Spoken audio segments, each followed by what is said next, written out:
What's up everybody, welcome back to another video, and inside today's video we're going to be going over the top 5 most annoying things inside of ERLC with the new summer update. So the first annoying thing I want to talk about is something that you have probably experienced as well.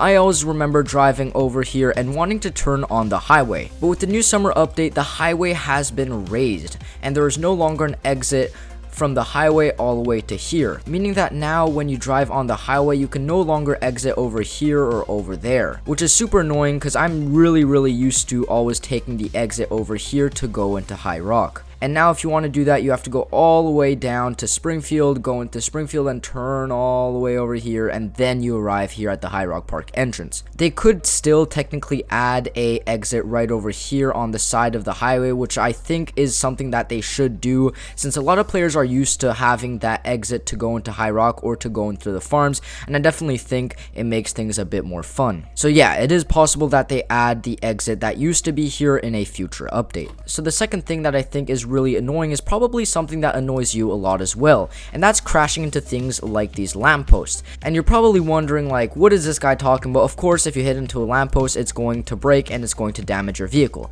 but the thing is they've added so many things that you can now crash into and that will now damage your vehicle, such as these fire hydrants right over here which will damage your vehicle if you crash into them, as well as these barriers at the sheriff's station and these new barriers next to the houses next to Springfield Lake. They also have these same barriers over at the farms. So what my point is that they've added so many new things that you can now crash into and that will now damage your vehicles.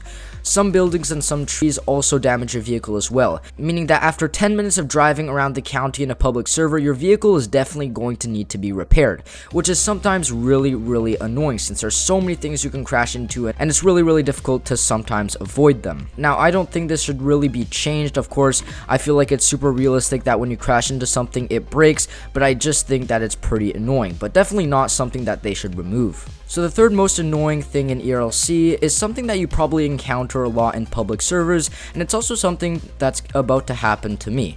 As you can see, there's some police vehicles chasing me right now, and one of them has a grappler. And it is super duper easy for police to catch me with that grappler. The only thing the police vehicle needs to do is basically just get a bit close to my vehicle and it will automatically stop my vehicle with the grappler. And as you saw, the grappler doesn't even need to touch the wheel to grapple me.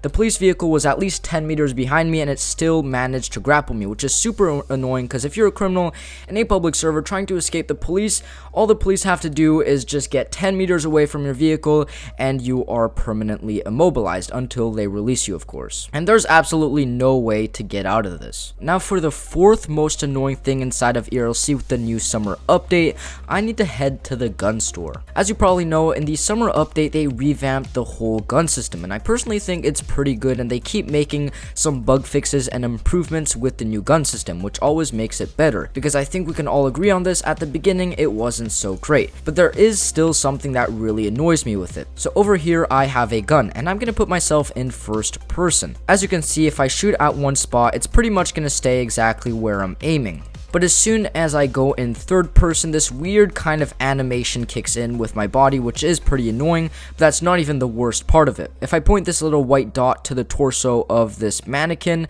and I start shooting, yeah, I don't know what's going on, but the kickback on this is absolutely insane. I started by shooting the mannequin and now I'm shooting the ceiling, which is absolutely ridiculous. Of course, I'm sure they're gonna fix this at one point since it's been a problem for a while, and I believe OMB Gaming actually did a video on this as well.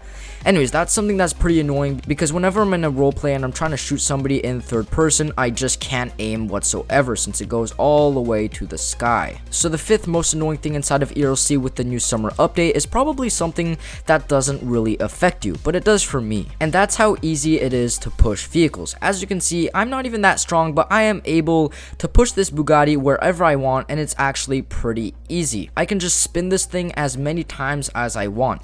And I mean, you're probably wondering, like, yeah, this doesn't really matter. I mean, I don't really care about this and all that kind of stuff. But for example, if you're in a gunfight and trying to protect yourself behind your vehicle in a roleplay server, of course, and you try and put yourself against your vehicle, it's just gonna move like this, and that's super duper annoying if you want your roleplay to be realistic. Of course, in public servers knows nobody cares about this, but at least for me, and when I'm role playing, it does really bother me when I'm trying to put myself against a vehicle and it just starts moving like crazy. Anyways guys, thank you guys so much for watching this video. If you did enjoy it, make sure to like and also subscribe. The 2 discords are in the description down below. Tell me in the comments if you think that these things actually affect you or if they don't, and tell me what you guys think about the summer update 2024. Anyways guys, thank you guys so much for watching, and I'll see you guys in the next one.